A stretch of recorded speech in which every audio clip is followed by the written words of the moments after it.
The Kansas City Chiefs Super Bowl parade, mass shooting. I have a playlist on active shooters, but since this is fresh on everybody's mind, let's go over what to do. You're leaving a large event like this and shots ring out. Not only do you have to worry about where bullets are flying, but the threat of stampede may be the immediate problem, especially if you got your kids with you. Pick up any small kids that you have.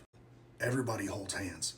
If you're in a big blob of people, you want to move away from the threat, but also diagonally through the crowd.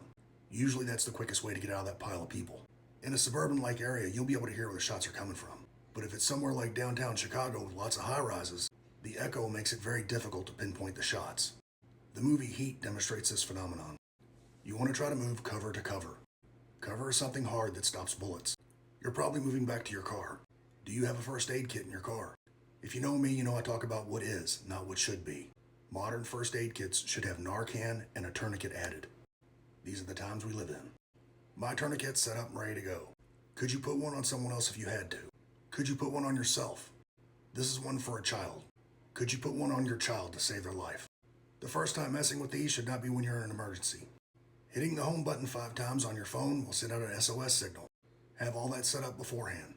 If you've been in large crowds like that before, you know a lot of times you can't get a call out. But in many places you can text 911.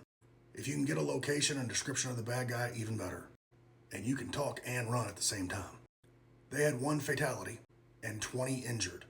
I'm sure all 20 weren't all gunshot wounds, but what if they are? Hospitals take patients by severity. Another reason to have a tourniquet.